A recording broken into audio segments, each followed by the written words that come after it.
Let's talk about timers. Oh man, this one's going to get some comments. Hi everyone, it's the 4Gun Guy. And I'm doing this kind of series on the gadgets that you may want to consider and the gadgets you might not want to consider if you're going to be shooting PRS. And timers is one of those gadgets. Now, there are guys that I shoot with that use timers. They use them very well. And they're very good shooters. And what I wanted to talk to you today about was, I think timers have their place. I think they could be good. But I want you to, as I said in my rifle level video that I just put out, I want you to get used to not having things to help you. Okay?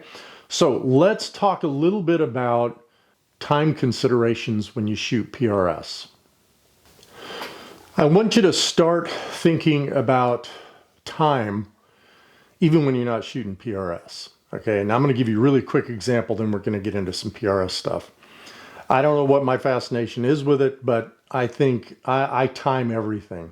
There's an old movie, it's called Blue Thunder, and it had Roy Scheider in it.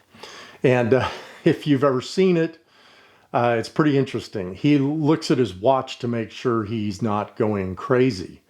And it's a good movie. It's just one of those fun movies. But that got me interested in the whole time thing. For example, you're driving down the freeway. You're going 60 miles an hour. The exit is 1 mile away. How much time until you reach the exit?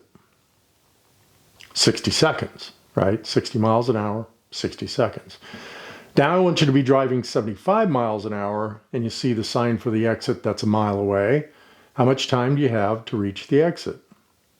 48 seconds. Okay. Start thinking about things when you're out there. Just start thinking about things.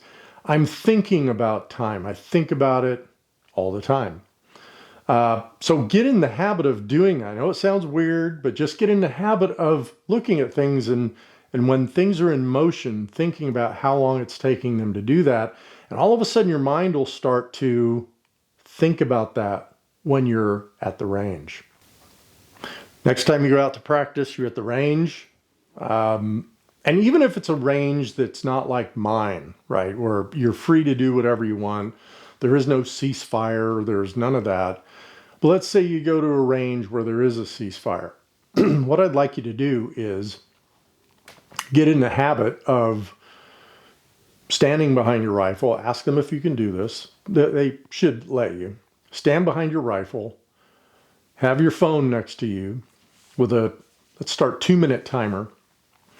Hit the 2 minutes, get down behind the rifle, get the rifle set with your rear support bag, put it in place. They may not let you start with your rifle in your hand at a range like that. If they don't, it's already there, but that's fine. Rear support bag,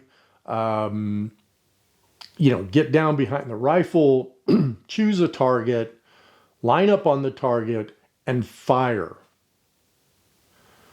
Then stop your timer. Now, it's going to be a second or two off because you're reaching over and stopping it and all that stuff. Get in the habit of, and I say this in some of my other videos, get in the habit of that first shot, right? How long is it taking you for that first shot? When you're standing and having to sit down, and because that kind of mimics you at the range maybe getting into a position. So there's the first thing I want you to do from a timing perspective. And that takes away the time you may have for stages. So when you do that drill, it doesn't matter if stage time is 2 minutes, 105 seconds, or 90 seconds, right? It's that time to first shot. So practice that. The next thing I want you to do is, now let's say you can get to a range like mine and you can practice. Dry firing's great, but dry firing is going to give you false confidence. Even if you dry fire 10 rounds, a 10-round stage, you're not dealing with the recoil. You're not dealing with having to get back on target. So some things get out of proportion there. What I'd like you to do is start with 2 minutes, put it on your phone. And again, you're always going to be off by 3-4 seconds because you're starting your phone and and you're stopping your phone and all that stuff. If you have a shot timer, that'd be great. You know, shot timers help a lot. But let's just say you're working with your phone. If you're going to dry fire, which I don't think there's anything wrong with that, what I want you to do is get on your rifle, break the shot dry, and then I want you to pull your rifle back. Okay? Recoil. Give yourself recoil. Come off the target. Then force yourself to get back on the target. Run the bolt. Dry fire. Recoil. Come back off. In fact, you can even accentuate the recoil so you're used to it, right? I think what happens is we get down, we dry fire. Oh, yeah. Oh, that's great. It doesn't give you any idea of coming off that target and having to reacquire it, right? So try that. Then I would say do that on 2-minute stages, practice it on 105-second stages, and practice it on 90-second stages. Because if you go to a 2-day match, they're going to be running 90-second stages, maybe 105-second stages. And your monthly match may be running 2-minute stages. So you're going to be getting used to 2 minutes, and you're going to get to another match, and you will have lost, 30 seconds if they're running 90-second stages. That's a lot of time,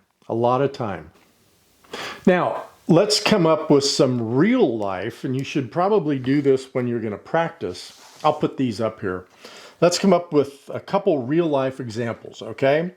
Simple example. It's a 2-minute stage, 10 shots, 1 target, 1 distance, 5 positions, 2 shots per position. What does that mean? Start to analyze the time, right? Like I was telling you I do throughout my day. That means I have 12 seconds per target. That's what it means. I have 24 seconds per position because there's 5 positions, 2 shots per position. Luckily, there's only 1 distance. Okay? Now let's go to a more complex example. A 2-minute stage, 9 shots, 3 targets, 3 distances, and 3 positions. Okay? So, position 1 could be 3 shots at this target at 580 yards, move, 3 shots at this target at 690 yards, move, 3 shots at this target at 900 yards. Or it could be position 1, it's the 580, whatever I said, 580, 690, 900, move, 586, blah, blah, blah, blah, blah. But what this is saying is I now have 13.3 seconds per target, right, per shot. And I have 40 seconds in each one of those positions. All right? So when you get to a stage, when you look at the stage brief in a match, and you get to that stage, the first thing I don't want you to do is be sitting there going, oh God, it's a 105-second stage. What am I going to do? Oh, there's 10 targets in there. Don't freak out. Do the math. Start to break it down, which means in each position I have this much time. And if you start doing what Roy Scheider did in Blue Thunder, and you start realizing how long is 10 seconds, that's another thing to start doing. How long is 15 seconds? Get your mind thinking that way, right?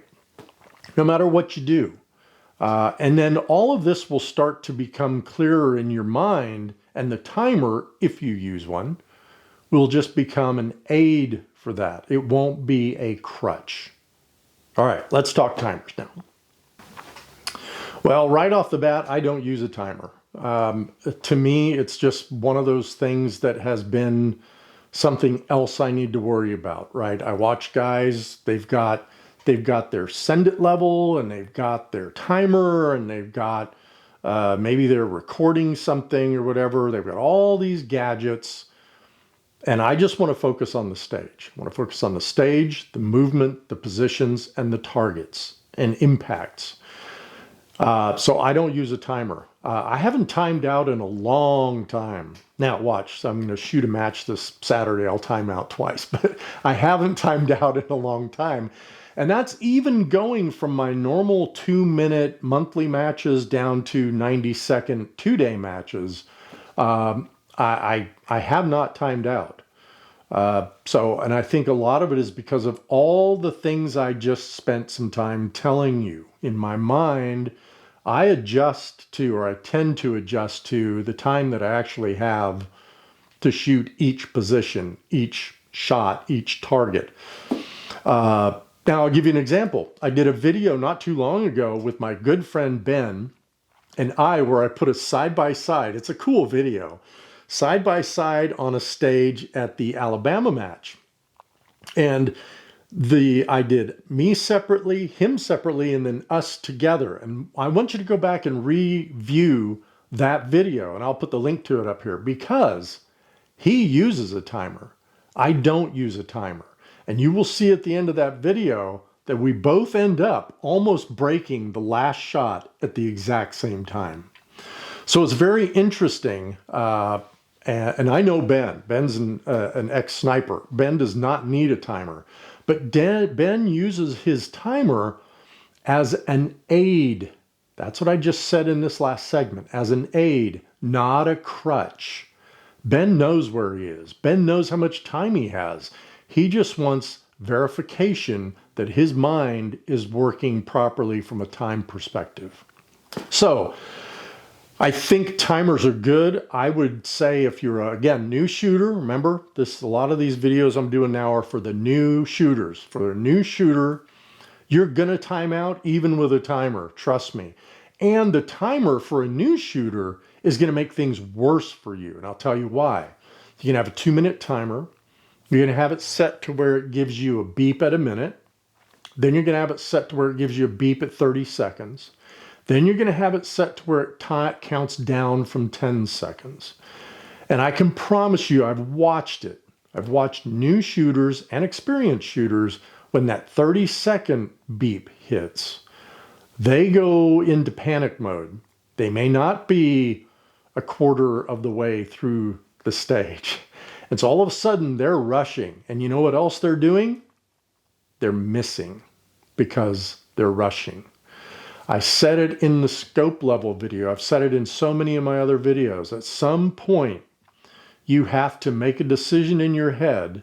Do I want to time out and spend time getting impacts, which is what I'm there for, or do I want to rush through, miss, but not time out, right?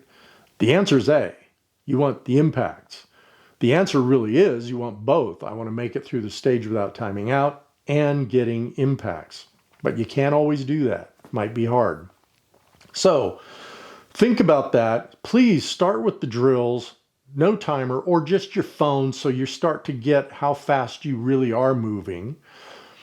Use your phone when you're practicing so you know what 2 minutes is. Then you know what 105 seconds is. Then you know what 90 seconds is. On that same stage, shoot the same stage, right? And if you're going to dry fire, remember, do the fake recoil. And then you'll start to see on that same stage, I got through it in 2 minutes. At 105, I left 2 shots on the table. On 90 seconds, I left 4 shots on the table. Where do I need to work, right? Don't ask yourself or tell yourself, I need to go faster. That's not the answer. The answer is, what do I need to work on to get all my shots off in that period of time? Okay. Man, I hope this helps. I'm looking forward to the comments. I like the fact that everyone's being civil about it. I really do appreciate that. Thanks for watching. I have, I think, one more in this series on just general gadgets that go on and around your rifle to help us. So I'll post that one soon too. But thanks for watching, everyone. The likes, comments, subs, appreciate them all. Please ask someone to support the channel by subscribing and watching. And until next time, don't time out and shoot straight.